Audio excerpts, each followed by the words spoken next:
Hey, I'm finally back from my retirement, my slumber if you will, and I've finally decided just to sit down and get this one out. Welcome to 2026!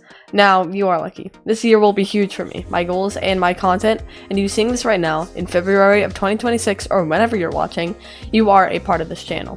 As I said, 2026 will be huge for me. Lots of goals, plans, collabs, content ideas, you name it. So, what better to share all of that with you than to make a video about it? So, without further ado, these are my plans as the official EToH businessman of 2026.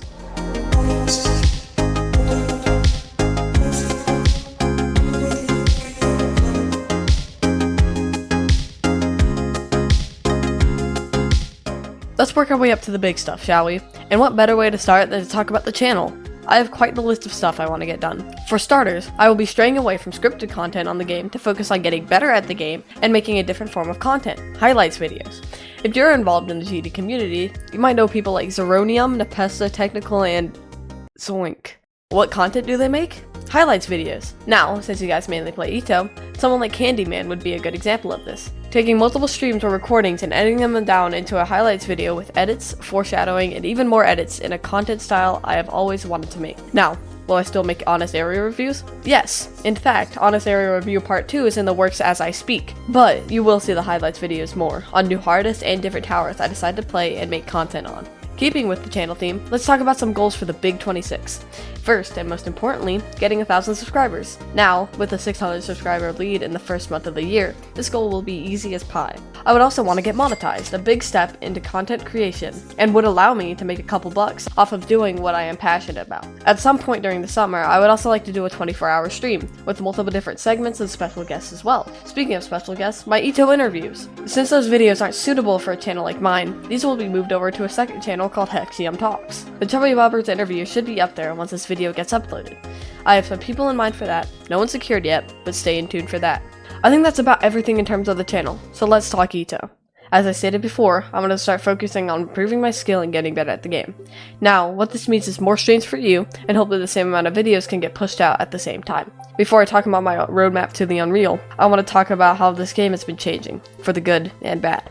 Now, as you guys have all seen, they slaughtered Thanos Tower and replaced it with Tower of Inferno Galore? Wait, no, wrong TOIG. Tower of Infinity Gauntlet.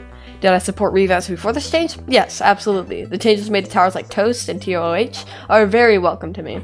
But replacing a very iconic and honestly pretty good tower with this hyper-modern bullcrap is just not acceptable. In the description of this video, I will link a video by BRPD Gaming that fleshes out all the issues with the current revamp system and how bad it actually gets. It talks about how these towers are getting stripped of all unique parts and replaced with what the new kids would want. Gamma 8, if you're for some reason watching this, keeping the old players in mind is key to making EToH evergreen. Don't screw this up for me and all the older players watching. Now, with that out of the way, let's talk about the roadmap to Unreal. So, if you got the streams recently, you would know that I have beaten the Tower of Descent into Exile.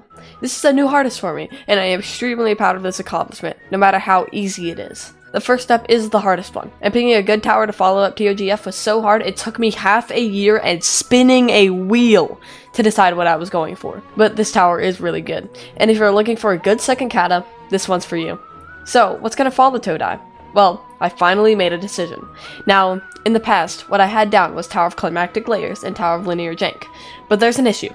Both are pretty easy. Climactic Layers is considered high terrifying on a good day, and Linear Jank got nuked from mid kata to bottom kata. Currently, I'm looking into doing Tower of Heaven's Gate, a mid-high Catastrophic in the Eternal Abyss. This tower has a similar playstyle to TOCR, including a net in the second half and a climactic final stretch. After TOHG, I will be taking a small break with Tower of Empty Meaningless Patterns.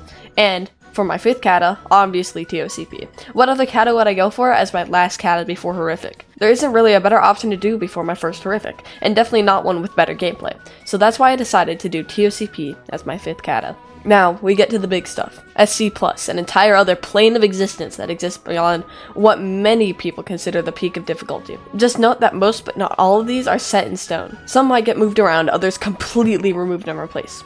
So if I end up doing a different tower than said here, so be it. Of course, to start off, I have the Tower of Watermelon. Sitting at the higher end of low Horrific, TOWM is a textbook first Horrific. With hard raw difficulty, good punishment, and a speedrun floor at the end testing endurance and nerve control, this tower is great for skill boosting and contains most styles of gameplay, testing your physics knowledge. To follow that up, I have Tower of the Wall. a short, raw-based tower infamous for having most of floor 10 over absolutely nothing, and being considered the easiest horrific. This will test my raw skill, jank, and nerf control. Following the wall, I will be doing Tower of Flagrant Aggravation, just above TOWM at low mid horrific. This is yet another raw skill based horrific, being 10 minutes long and with a playstyle similar to a modernized Lucas Penteado or Futile Perusal. For the next tower, I have the one, the only Tower of Eternal Void.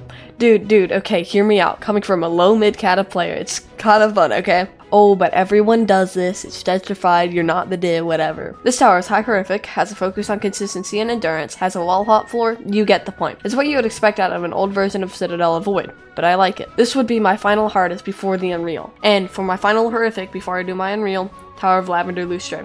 I have the pleasure of knowing who made this tower, and boy oh boy, you would not believe what his brother looks like. Kid's freaking golden. Jokes aside, this tower looks really cool, and it plays really well. And the music, oh my god, yes, I love Kawaii's Lot.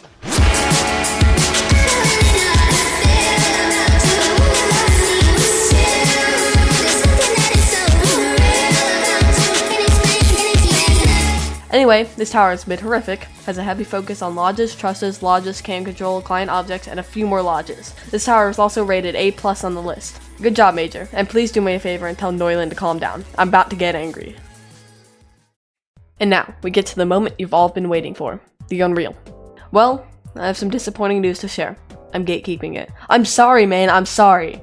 But you get a chance to know what tower I'm doing early. At the end of every highlights video, I will be incorporating a hint, leading you towards the tower every single new upload. Be careful, as some might try to throw you off. This will mean that there will be 10 total hints. Now, you might be asking, 10, but there's only going to be 9 highlights videos, not 10. Have fun. These are my plans for 2026. Thanks for watching, and here's your first hint.